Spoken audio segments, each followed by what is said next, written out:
Con nada de la pauta fuera, así que por favor avancemos a uno de los episodios más ocultos y más vergonzosos de la historia de nuestro país, la llamada matanza de Santa María de Iquique, que si no hubiese sido por un desarrollo artístico, musical en algún minuto, muchos de nosotros nunca nos hubiésemos enterado, ¿no? Más allá de la reconstrucción estrictamente histórica, Manuel. Bueno, es un momento, es un episodio trágico de principios del siglo XX que tiene que ver justamente con las reivindicaciones de los mineros del salitre. Ellos bajan aquí que justamente para reivindicar las condiciones miserables de trabajo que tenían, y es cuando son duramente reprimidos por tropas del... Paréntesis, si Advis no hubiese hecho su obra, jamás nos hubiésemos enterado de la forma en que Chile discute sobre la matanza. Es curioso, pasa algo parecido con lo de Manuel Rodríguez, la creación de un mito también a través de la matanza de Santa María de Iquique.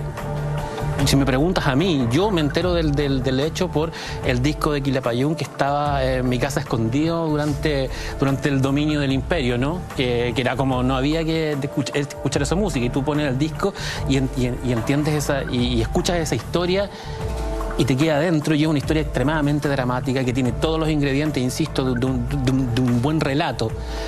Y en eso se emparenta un poco con la creación del mito de Manuel Rodríguez. Claro. Son historias trágicas, historias muy humanas.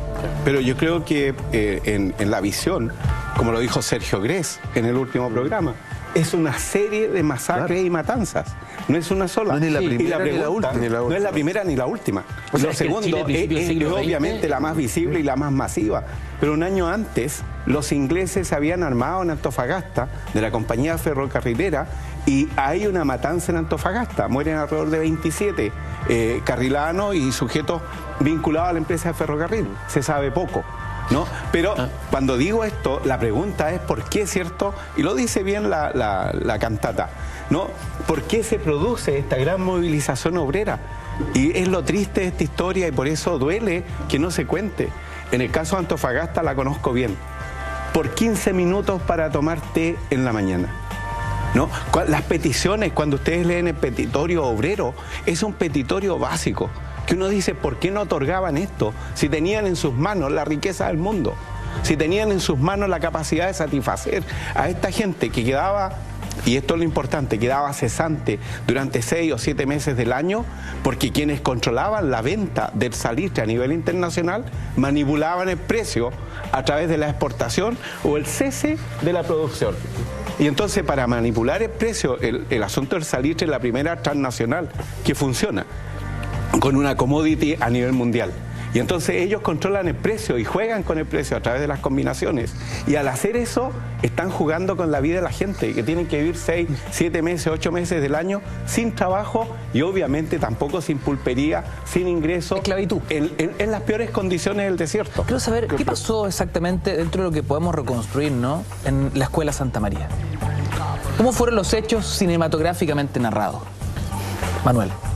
Yo la verdad los hechos así, minuto a minuto... Punto por punto, minuto a minuto. O sea, está lo que pasa es que efectivamente bajan desde arriba, digamos, de las oficinas baja un grupo más o menos grande, porque es un grupo considerable, además porque no van solamente los hombres, porque hombres, mujeres, niños, de todo, o sea, son familias completas que se desplazan y llegan a la Escuela Domingo Santa María, que por eso es Santa María de Iquique, digamos, es por Domingo Santa María, el presidente de la República, y ahí, bueno, literalmente lo que hacen es tomarse la escuela, digamos, pero ¿por qué? Porque lo que quieren es negociar, en definitiva, y que sea la gobernación la que sirva como puente precisamente con los dueños de la salitrera. Además, yo creo que... Se declara la ley seca en la ciudad. Se declara ley seca en la ciudad también. Claro. Entonces, y toque de queda. Y además de eso viene, acuérdate, la instrucción para que la gente se desplace de ahí a una especie de hipódromo. Claro. Y esto, la gente que está en la escuela sospecha de que sea para evacuarlos de la ciudad o producir la matanza, y se produce ese malentendido de balazos por todas partes. Ahora hay que tener en cuenta, y esto históricamente los chilenos deben recordar, esta es una zona que todavía está en litigio. Aquí hay peruanos y bolivianos metidos en la marcha. Y con esto quiero decir que es un mundo mucho más polifacético, es un mundo con mucho más violencia incubadas, es un mundo, no sabemos mucho de la vida en la salitrera. Debiéramos saber si leemos a nuestro último Premio Nacional de Historia, que ha escrito sobre el minero de La Pampa, ¿no?, a Sergio González. Hombres y mujeres de La Pampa.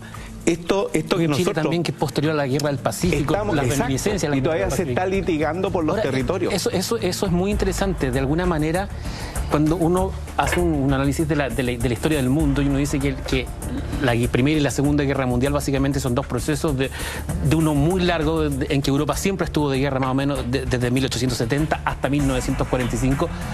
En el norte de Chile, desde que comienza la Guerra del Pacífico en 1879, se mantiene un estatus de conflicto social y urbano que se extiende hasta 1912, 1910. Porque al fin de cuentas, Francisco, el botín de la guerra, que fue el salitre, no fue compartido.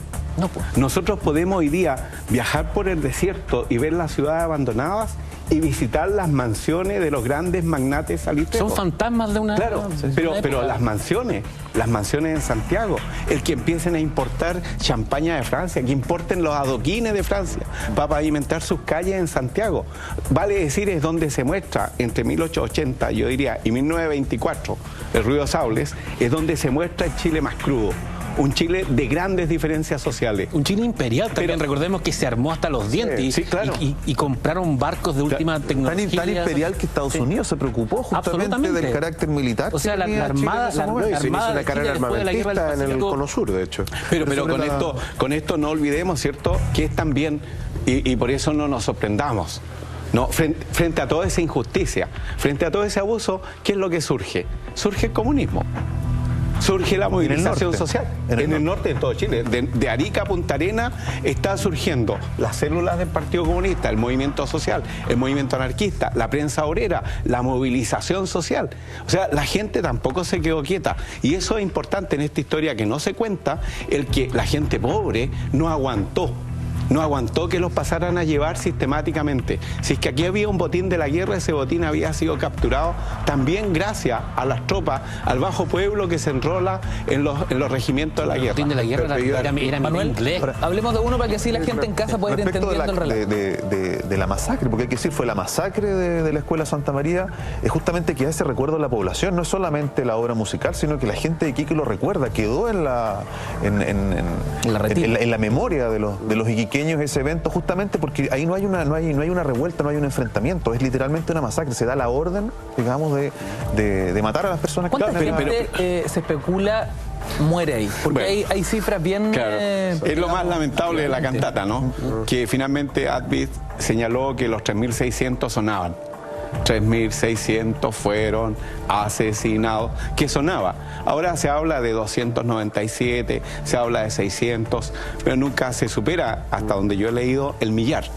Lo importante respecto a lo que señalaba Manuel es que en esa época de la matanza de la Escuela Santa María de Iquique, la matanza de Antofagasta, la matanza de La Pincoya, es que ya hay una prensa obrera independiente.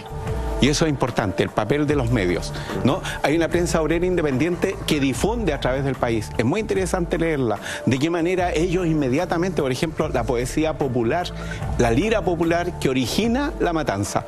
Son libros completos que ha publicado ahora Micaela Navarrete desde la Biblioteca Nacional. Prensa que se colgaba. ¿No? Claro, la literatura de cordel, ¿no? Una prensa que se hacía en casa. ¿Profe, literatura de cordeles? Mira, se trataba de una hoja en blanco, ¿ya?, donde poetas populares escribían poemas en décima glosada, se describía el evento y aquí arriba llevaba una ilustración hecha también por un sujeto popular.